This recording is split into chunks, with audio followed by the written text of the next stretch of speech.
All right. Good afternoon, and just to wrap up from last week, last Saturday was a disappointing loss for our team, and it was one that going back and watching the film, there were a lot of things that attributed to that. We weren't able to stop the run, defensively like we'd hoped for. Offensively, we weren't able to establish a run like we'd hoped, and when you go back and you look at the film, there's just too many mistakes against a quality opponent to be able to have an opportunity for victory. We had 12 penalties. That really hurt us and set us back in quite a few drives. Extended their first touchdown drive that they had. We had the 4 turnovers, and then we ended up having 8 drop passes that really hurt our momentum in a lot of different situations. And so there were some really good individual performances. There were some guys that I thought did play at a high level. Our guys competed, but once again, it was a chance for us to see that if we don't play a clean game, if we don't go out there and execute the plan without having those setbacks, it's hard to beat a good football team. And that Tulsa team was a very good team that was able to establish the line of scrimmage, and they forced us into a lot of mistakes and things that we weren't able to overcome. The last couple of weeks after losses, you said that you were so happy with how the team kind of fought and battled down the stretch. Did you see something similar against Tulsa? I don't think the effort was the issue. I really think that when you sit there and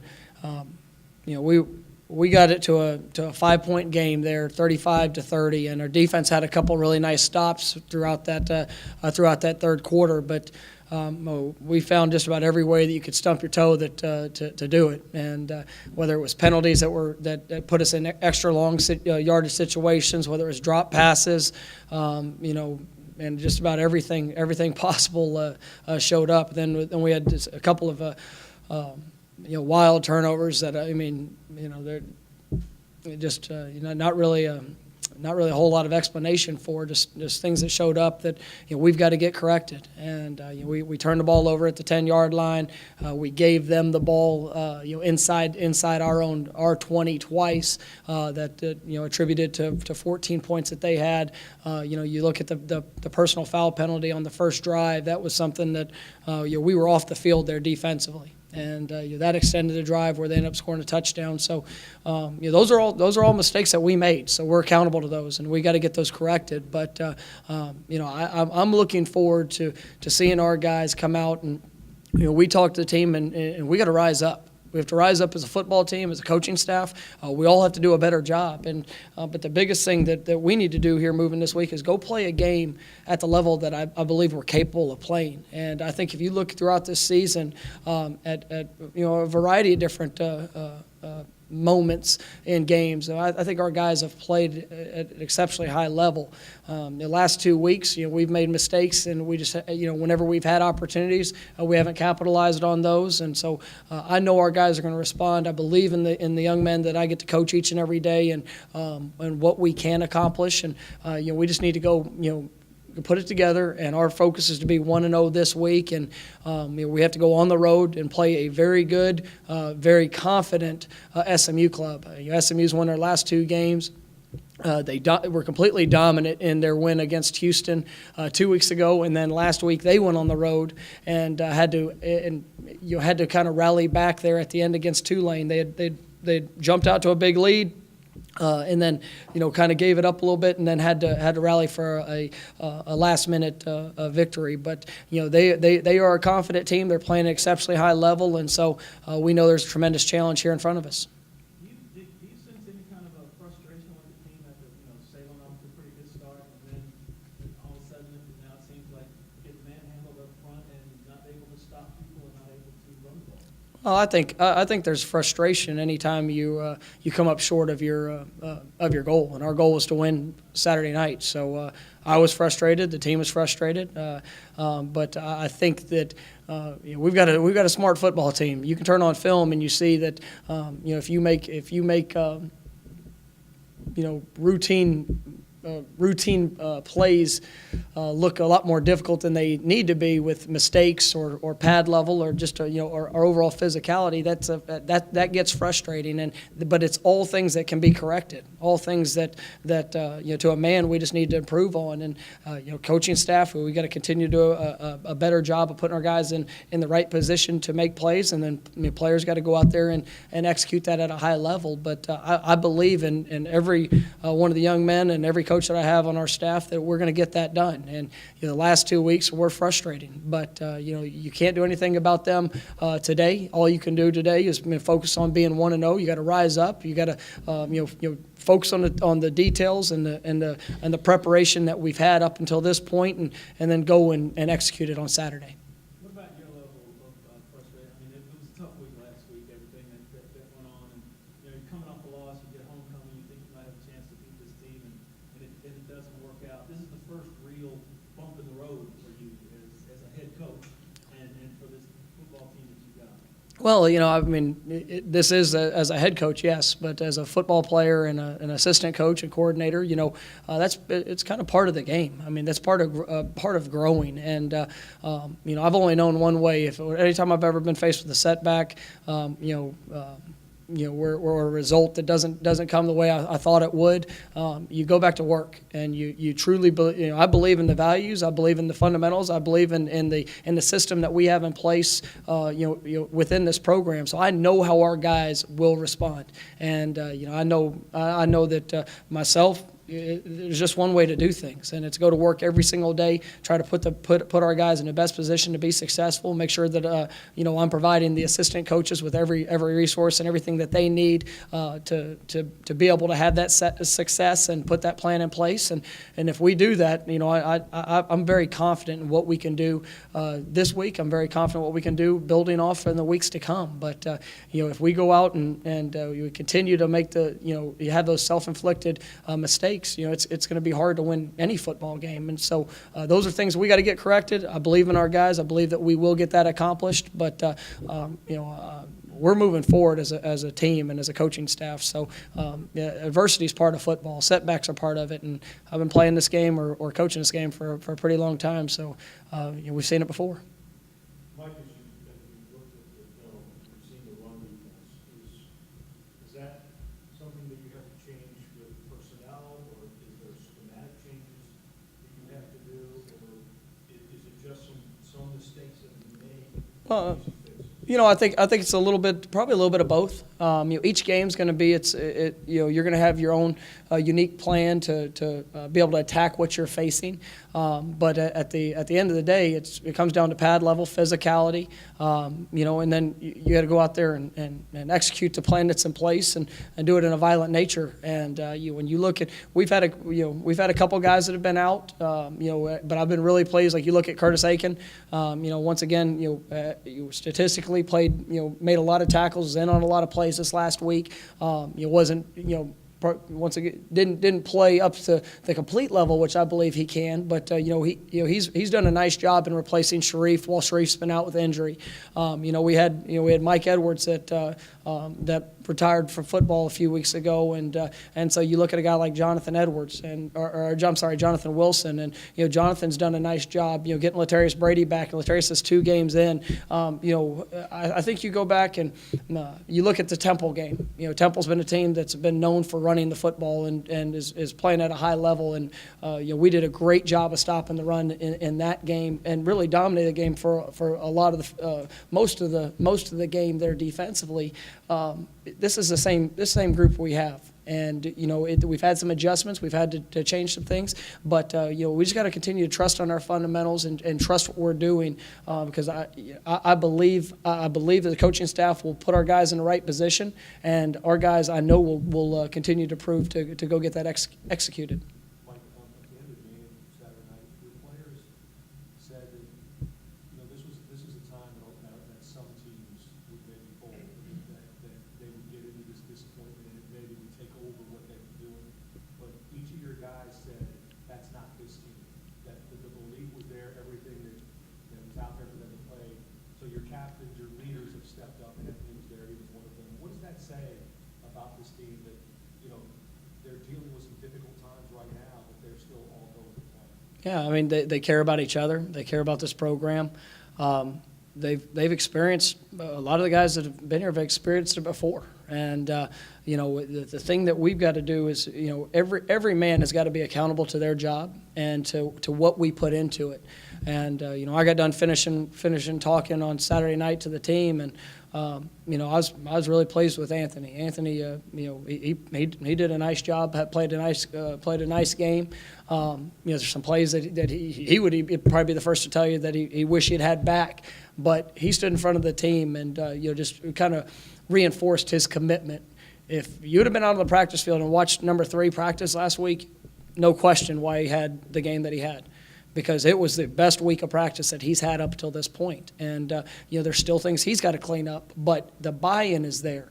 And our guys, like I said, they know. You turn on film. I told you after the game, it wasn't shocking to me why we lost that game. I mean, I knew right, as it was going, and when that final clock hit 0, the mistakes that were made did not put us in a position to be successful. We know as a team, we've got to believe that much more. We've got to come to work that much harder and focus on getting that stuff corrected so we can play to the level which we're capable of. Having 8 drop passes in a game is, that's something that we've got to get past that. And, that's shown up the last 2 weeks. We've missed some opportunities. Having 12 penalties, I mean, that's totally everything against the values and the focus of our program. The week before against the Navy team, we had 3 penalties. And, obviously, to have that influx of mistakes is something we can't have. And everybody, we talk about all year, the turnovers. So our players know what it takes and what is there in front of us if we will just go out there and play our game. And so I know they have great belief. They got great heart and they love this program. So that doesn't really shock me at all because I watch them work. Mike, there's a lot of the same players on this year's team as last year's team. Last year's team ended the year on a bit of a slide. Do you think there's anything to take from that, or do you think that that's in any of the players' minds at all, kind of what's happening now and what happened last year? I'd hope not. I wasn't here last year, so I wasn't, a part of, that experience. But, I think a lot is told off of the actions that you have. And, our guys, they came back last night, and, there wasn't a whole lot of talking around the facility. There wasn't a whole lot of, cutting up and giggling or your guys having a good time. They were upset, and they should be. I mean, I was upset. I mean, I wasn't in a very good mood yesterday. But you wake up today, and we went to work last night. We focused on getting some things corrected, and we started our preparation for this week. This morning I woke up, man, back on routine, back on focus, getting ready to go play a talented SMU squad. Our guys, the experiences or if there's any hangover from a loss, you have to get over that. You have to move past it. You recognize what happened to put you in that situation, then you go get it corrected. Our focus, just like every week, is to go be 1-0. And if we can come out and prepare and get ourselves ready for that 3.5, 4 hours that we're gonna face there in Dallas on Saturday, I believe in this team and I believe how we'll go out and play. What about SMU? They could always score last year. They just didn't have a good record.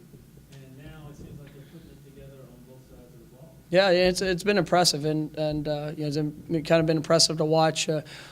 You see their confidence and growth. You look at their opening game of the season. They're playing a talented Baylor squad, and it's 6-3 at half. Defense played extremely well. You look at the TCU game. I mean, same story. It went all the way into the fourth quarter. It kind of got away from a little bit there at the end. But then those were 2 early season games. And now as the season's progressed, you see that growth and finish. The last 2 games I think have been really kind of monumental wins for their program because they they dominated a good Houston team, and then they came back last week and responded to some adversity. And so we know we're getting a confident bunch that's coming to play. And they've got goals out in front of them that they're trying to accomplish. We have goals in front of us that we're trying to accomplish. And so it's going to come down to who can go out there and who can execute the plan, who can physically dominate the ball game, and who can really play the game without making those self-inflicted mistakes. And the team that can capitalize on that will have a great chance to win. When you look at SMU, I know that they're a well-rounded team, but are there things that stand out to you as things that you're impressed by that Yeah. the defense has to stop? Yeah, when you look at them offensively, they're playing with a freshman quarterback that has done a really nice job. You seeing his growth through the season. And then they've got some dynamic playmakers. They've got the I think it's 16. I think it's Sutherland or Sutton or Sutherland. They're the wide receivers. He's as good as you'll see in our conference. Big kid that can run. He's a good player. And then the Prochet kid that last week had 165 yards against Tulane, made some great plays, couple touchdowns. They've been running the ball well. Just kind of seeing how this offensive identity is a little different than last year's. With losing the quarterback, but they've done a nice job in their development and putting their kids in a position to make plays. Defensively, I think you look at their defensive front is probably the biggest difference. A lot of the same guys, but they're healthy. They've got them all going, and they've been able to cause some havoc on people. I think they sacked Houston 7 times in the game.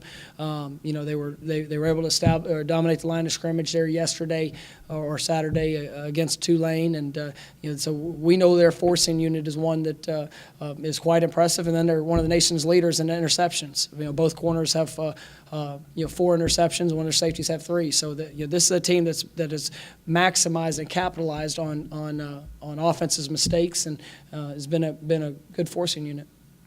From a scheme standpoint, I know that you and Coach Morris were both assistants in Tulsa, both kind of studied under Gus a little bit. How similar are you schematically, and does that help you at all from a defense standpoint?